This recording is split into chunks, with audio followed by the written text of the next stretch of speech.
15 ফেব্রুয়ারি মহাশিবরাত্রির দিন ভুলেও এই 5টা কাজ করতে পারবে না। জীবনে নিজের অজান্তেই তাহলে কিন্তু সর্বনাশ ডেকে আনবে। 1. কালো, নীল বা ধূসর রঙের জামাকাপড় ওই দিন পরবে না।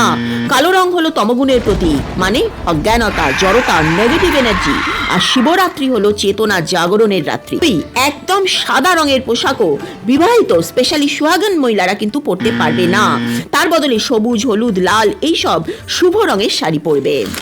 মহাশিবরাত্রির দিন খুব সাজগোজ করে শিব মন্দিরে যেতে নেই, কারণ শিব হলেন বৈরাগ্যের দেবতা, ত্যাগ, সংযমের প্রতীক। মহাশিবরাত্রি সাধনার রাত, সেখানে বাইরের সাজগোজ চাকচিক্যের চেয়ে অন্তরের ভাব বেশি গুরুত্বপূর্ণ। 4. বহু তপস্যার পর মা পার্বতী শিবকে এই সেই দিন যেদিন প্রতিরূপে লাভ করেছিলেন, অর্থাৎ শিব ও চেতনার সাথে নারী শক্তির মিলন হয়। এই দিন ভুলেও স্বামী বা অন্য কারোর সাথে ঝগড়া করবে না, কটু কথা বলা চলবে না। আচ্ছা, আমাদের হিন্দু সনাতন ধর্মে মানা হয় মহাশিবরাত্রির রাত্রে মা পার্বতী ও স্বয়ং ভোলেনাথ মর্তে আসেন মর্তবাসীদের মনস্কামনা পূর্ণের জন্য। তুমি কি এটাকে বিশ্বাস করো? হ্যাঁ কি না আমাকে প্লিজ কমেন্ট করে জানাও। হর হর ভোলে।